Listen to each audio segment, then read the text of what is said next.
भारत गौरव आचार्य श्री पुलक सागर जी के प्रवचन और लेटेस्ट धार्मिक भजन व कार्यक्रम निशुल्क देखने व सुनने के लिए हमारे YouTube चैनल जिनशरणम मीडिया को अभी सब्सक्राइब करें और बेल आइकॉन पर क्लिक जरूर करें। परम पूज्य गुरुदेव जिनकी एक वाणी को सुनकर हम लोगों ने संसार छोड़ दिया, जिनके एक शब्द को सुनकर वैराग्य हिलोरे मारने लगा, जिनके रूप को देख करके संसार से मन उदास हो गए, एक तुम्हारे करीब आने से हम जुदा हो गए जमाने से। ऐसे मेरे गुरुदेव जिन्होंने हमें संसार से बाहर निकाल लिया है, जिन्होंने आज यहाँ लाकर बिठा दिया, अपने बाजू में लाकर बिठा दिया है, जिनकी वाणी से कर्म सहम जाया करते हैं, जिनके शब्दों से भीतर का मिथ्यात गल जाया करता है। जब से मैंने गुरुदेव के चरणों में शीश रखा है, मुझे लगता है मेरा जन्म नर जन्म पाना सार्थक और सफल हो गया है। आओ, जिसकी वाणी ने इतने बैरागी तैयार कर दिए हैं, उनके सामने मेरी वाणी तो तुच्छ हुआ करती है। गुरुदेव की अमृत वाणी को आप सुनिए एकाग्र चित्त होकर। आज गर्भ कल्याणक की सब क्रियाएं चलेंगी, वह निर्देशन पंडित जी स्वयं अपने मुख से देंगे, लेकिन मैं गुरुदेव से निवेदन करता हूँ, आग्रह करता हूँ, अनुनय करता हूँ, विनय करता हूँ, श्रावक क्यों आमंत्रण देगा? तीर्थंकर को गणधर आमंत्रण दिया करते हैं, मैं आमंत्रण दे रहा हूं।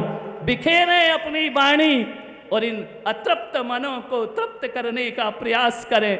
ये चातक के समान आपको ताक रहे हैं कि कौन चंद्रमा होगा जो चकोर के मन को तृप्त करेगा। मैं आग्रह करूंगा गुरुदेव से बड़ी विनम्रता के साथ, ये भव्य जीव यहाँ पर बैठे हैं आपकी अमृत वाणी का पान करने के लिए। मंच माइक व्यवस्था से मैं कहूँगा कि आप आएँ और भगवान की इस वाणी को जन जन तक पहुँचाने वाले यंत्र का यहाँ पर उपयोग करें, क्योंकि ये काम देवताओं का काम हुआ करता है जो भगवान की वाणी को समोसरण में फैलाया करते हैं। गुरुदेव की अमृत वाणी का पान करें। एक बार मेरे साथ बोलेंगे, बोलिए परम पूज्य आचार्य गुरुवर श्री पुष्पदंत सागर जी महाराज की। मंगलम भगवान वीरो,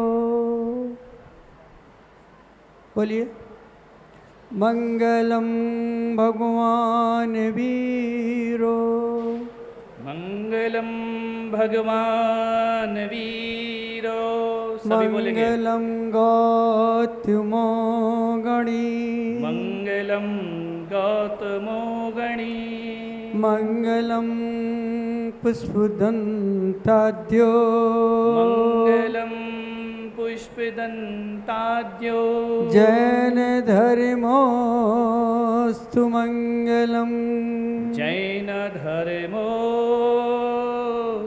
मंगलम, जैन धर्मोस्तु मंगलम, जैन धर्मोस्तु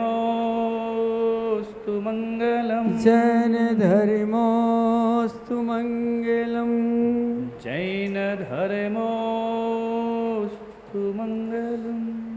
24 तीर्थंकरों के चरणों में प्रणाम करते हुए परम पूज्य आचार्य गुरुवर विमल सागर जी महाराज जिन्होंने मुझे यह नग्नता प्रदान की, उनको प्रणाम करते हुए, और उस माँ को जो मुझे सन्यास के पथ पे ले आई और ये मुद्रा दिलाई, उस माँ को प्रणाम करते हुए मैं पुलक सागर जी महाराज को बड़ो मनोयोग से सुन रहा था, आनंदित हुआ। और आज वो पहला दिन है गर्भ कल्याणक का। गर्भ शब्द का अर्थ गर्भ के साथ जन्म लेने वाले का कल्याणक। बड़े गर्भ के साथ जिसका जन्म हुआ है, स्वर्ग के देवता जहाँ घंटियाँ बज उठी, घर में आते ही सो धर्मेंद्र को भी ज्ञात नहीं था कि हमारे इस स्वर्ग में, हमारी सन्निधि में कोई ऐसी आत्मा विराजमान होगी और वह तीर्थंकर का रूप लेकर के जन्म लेगी। वही गर्भ कल्याणक है कि एक गर्भ की सुरक्षा, एक गर्भ का देखभाल हमें कैसे करना चाहिए, हमें संतान को कैसे जन्म देना चाहिए और कैसे संस्कारों के साथ देना चाहिए, वो सारी प्रक्रिया यही है। माताओं बहनों को गर्व होना चाहिए कि हमें जीने की कला सिखाई जा रही है, हमें एक ऐसे परमात्मा को जन्म देने की हमारी प्यास जगाई जा रही है कि हमारी ज़िंदगी में वो दिन, वो क्षण कब आए जब हमारी कोख से एक तीर्थंकर का जन्म हो जाए। गर्भ कल्याण का मकसद ही कुल इतना है, गहरा नहीं है कि हम गर्भ में आए हुए उस आत्मा को हमें ज्ञात नहीं है, वह स्त्री है या पुत्र है, हमें ज्ञात नहीं है कि वो आत्मा कहाँ से आ रही, हमें ये भी पता नहीं कि वह आत्मा कैसी होगी। इन पंच कल्याणक के माध्यम से यह बात स्पष्ट होती है कि उस माँ ने कितना संघर्ष किया होगा, कितनी साधनाएं की होगी, कितने उपवास किए होंगे, कितनी प्रार्थनाएं की होंगी जब उसके गर्भ के अंदर वह आत्मा जन्म लेने के लिए आई होगी। गर्भ कल्याण जो हमारे गर्भ को बढ़ाएगा, हमारी इज्जत को बढ़ाएगा, हमारे जीवन को बढ़ाएगा और हमारे संसार को घटाएगा, क्योंकि नियामक है कि जो तीर्थंकर की माँ बनती हैं उन्हें अगले भाव में उनको भी निर्वाण की प्राप्ति होती है। हमारे गर्भ से एक ऐसा पुत्र जन्म ले रहा है जो सृष्टि का निर्माता होगा, जो आपके सम्यक का कारण होगा, जो आपके निर्माण का कारण होगा, जो आपकी जिंदगी के निर्माण का कारण होगा और जिसके जन्म से हमारा जन्म सुधरेगा, हमारी जिंदगी सुधरेगी। इसे नाटक मत समझना, यह हमारे पुण्यों का वक्त है कि आज हम ऐसे स्थान पर बैठे हैं जहाँ कहा जाता है कि परमात्मा, कहा जाता है कि परमात्मा ने सृष्टि का निर्माण किया है, और मैं कहता हूँ कि सृष्टि का निर्माण परमात्मा ने नहीं किया, हमारे निर्माण का कारण परमात्मा बना, हमारे निर्माण का कारण बना। हम ऐसे खानदान में पैदा हुए। आपको एक बहुत बड़ी बात बता रहा हूँ, यहाँ विद्वान लोग भी हैं, पंडित जी भी हैं। आपने कभी सोचा है कि जब आप मंदिर में जाते हैं, आधा चंद्रमा बनाते हैं और उसमें 3 बिंदी रख देते हैं, क्या ज़रूरत थी आधा चंद्रमा बनाने की? 3 बिंदी रखने की तो उससे एक बहुत गहरी बात प्रकट होती है। अभी जितने गहरे रहस्य महाराज जी ने प्रकट किए हैं, उससे और गहरी बात प्रकट होती है कि तुम एक ऐसी भूमि पर बैठे हो, पूरा 14 राजू का ये लोग 7 राजू तुमने काट लिए हैं पिछले जन्म की प्रार्थनाओं के कारण 6, और जैन कुल में ये इंसान के रूप में तुम्हारा जन्म हुआ है तो वो आधा चंद्रमा बना है। सिर्फ 7 राजू शेष है टोटल। उस 7 राजू के बीच में हमें 3 बिंदी के ऊपर आ जाना चाहिए, उस शून्यता के पास आ जाना चाहिए और थोड़ी देर आंखें बंद करके सोच लेना चाहिए कि 3 शून्य क्यों लगे हैं, क्यों लगे हैं।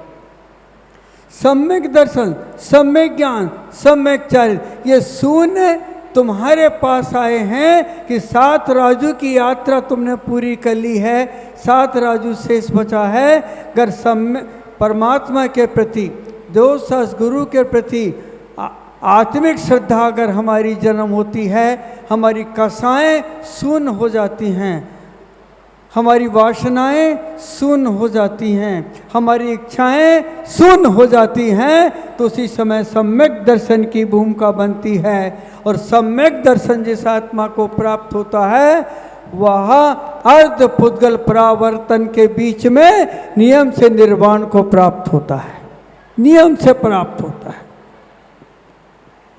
तो आज आपने बहुत सुना है, अभी बात अधूरी है, पूरी नहीं करूँगा। कुछ रहस्य बचा के रख लिया करो, कुछ रहस्य बचा के रख लिया करो, हर बातें किसी के कान में मत कहा करो।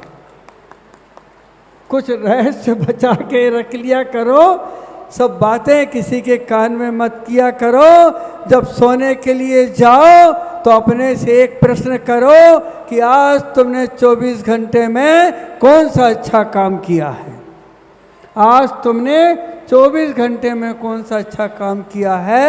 अगर वो अच्छा काम नजर आए तो उसे फॉलो किया करो। यही तो है सम्यक, यही तो है श्रद्धा, यही तो है निर्माण। आपने कभी ख्याल किया सारे गामा पाधा नी, कितने शब्द हैं ये? सा रे गा मा पा धा नी, 7। सामान्य संसार, सामान्य साधना और नी माने निर्माण। तुम्हें संसार के अंदर तुम्हारा जन्म हुआ है तो निर्माण के लिए हुआ है। तो मुख्य बात आपसे इतना ही कहता हूँ कि सिर्फ आप एक माँ, एक बहन, एक बेटी सोचे कि अगर मेरे गर्भ के अंदर, मेरे उदर के अंदर अगर कोई चेतना आ जाई है तो मैं उसका लालन पालन कैसे करूं, मैं अपनी इच्छाओं का दफन कैसे करूं, मैं अपनी आदतों को कैसे सुधारूं और मेरे जज्बातों जो मेरे अंदर पैदा होते हैं, जो इच्छाएं पैदा होती हैं, जो कामनाएं पैदा होती हैं, जो वासनाएं पैदा होती हैं, उन्हें मैं तिलांजलि देती हूँ।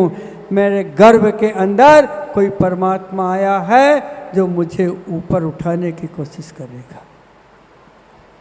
मेरी बात यही समाप्त रख रहा हूँ, फिर मौका आएगा तो फिर आपके पास आऊँगा। महाराज पुलक सागर जी ने कहा कि कुछ कहे दो, बेटे हैं हमारे, माँ अपने बेटे को पालती है, डांटती है, फटकारती है, लेकिन मैं कुछ नहीं किया, मैंने प्यार से, प्रेम से। और आज इनका ज्ञान देख के, उनका चारित्र्य देख के, उनकी साधना देख के, उनका चिंतन मनन देख करके, उनका चित्त देख करके मैं इतना गदगद हूँ कि मेरे पास शब्द नहीं है, कोई भी शब्द नहीं है मेरे पास। मैंने बहुत साधक देखे हैं, मिला भी हूँ, और कई बार मेरी आंखों से आंसू निकलते हैं कि अभी तक मुझे वो साधक नहीं मिला जिसके अंदर प्यार हो, प्रेम हो और आत्मा की गहराई हो। लेकिन जब इनको सुनता हूँ तो मुझे ऐसा लगता है, नहीं पुष्पदन, तुम गलत सोच रहे हो, तुम्हारे ही खानदान में तुम्हारे ही पास बैठा है।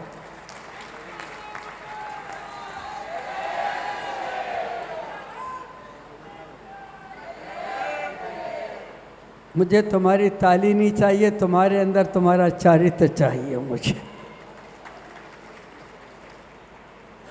मेरा बात पूरी हो गई, खत्म।